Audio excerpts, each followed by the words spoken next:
There are days the calendar marks as special: birthdays, holidays, anniversaries, days when something is supposed to happen, when phone calls are expected, when plans take shape weeks in advance, when solitude wasn't the intention, but becomes the outcome. And somewhere in the repetition of those days, a psychological pattern forms, not all at once. Gradually, the mind begins to prepare differently. Emotional expectations lower themselves without announcement. Self-protection appears, not as a choice, but as something that simply begins to happen. Being alone on days that carry cultural weight doesn't always mean isolation was chosen deliberately. Sometimes it means the mind stopped waiting, stopped hoping in the specific way it used to, stopped building internal narratives around what might arrive. It learns quietly that being alone can feel more neutral than being disappointed. Over time, certain days begin to carry more weight than others, not because anything terrible happened on them, but because they come with inherited meaning, collective scripts about what should be felt, who should be present, what makes the day matter. A birthday isn't just the passing of another year. It becomes a measure of connection, of whether people remembered, of whether you matter in the specific way the day suggests you should. A holiday isn't just a day off. It becomes a reflection of belonging, of whether there's somewhere to go, someone to call, a table that expects you. What is supposed to feel special can start to feel heavy, and the mind, in its quiet efficiency, begins to adjust. It stops framing the day as an event. It stops building anticipation around rituals that may not come. It recalibrates what the day means so that it doesn't hurt as much when it arrives and feels ordinary. Being alone stops being the thing that went wrong. It becomes the thing that was already known, already factored in. There's a strange comfort in that. Not happiness, not satisfaction, but the absence of surprise, the absence of waiting for a moment that doesn't come. The psychology of this isn't about preferring isolation. It's about the way the mind manages emotional risk. When a day has disappointed before, or when the possibility of disappointment feels too large, solitude becomes the safer option, not because connection isn't wanted, but because wanting it and not receiving it costs something. So, the wanting gets quieter. The day becomes something to get through rather than something to celebrate. And in getting through it alone, there's a kind of control. No one can forget. No one can cancel.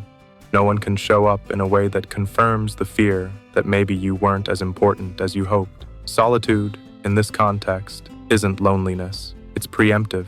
It's the mind saying, if I expect nothing, I can't be let down. And that logic works, for a while, until the pattern becomes so familiar that the day arrives and there's no longer even the question of whether something else could happen. There's just the day, and the quiet, and the routines that fill it. It becomes normal, not chosen with intention every time, just what happens now. There's something about important days that magnifies the gap between what's expected and what occurs. On an ordinary Tuesday, being alone doesn't register the same way. It's neutral, unremarkable. But on a day that's been marked, circled, anticipated, culturally weighted, being alone becomes visible.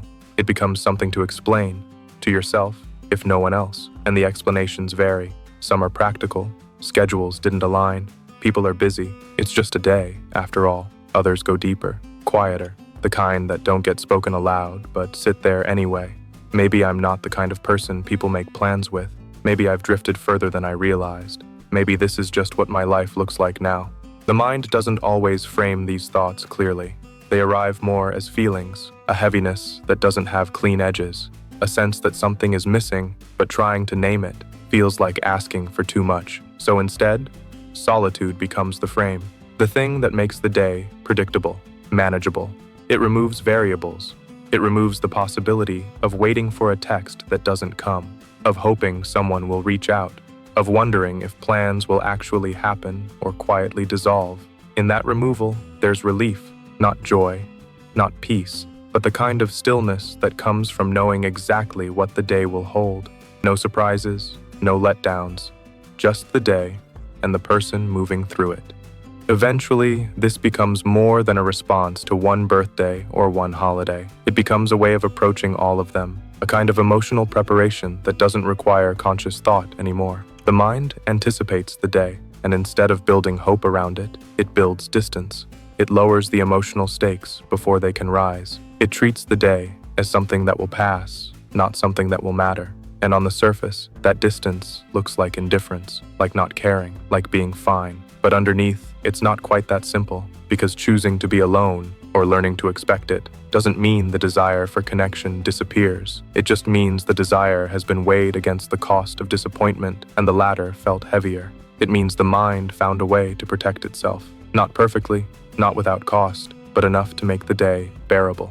There's no resolution to this, no point where it stops mattering, no moment where important days become easy again, or where solitude transforms into something that feels entirely chosen rather than quietly arrived at. But maybe there's something in recognizing it, in seeing that being alone on certain days isn't always about preference or personality. Sometimes it's about what the mind learned to do when hope felt too risky, and maybe that recognition by itself is enough, not to change it, just to see it clearly.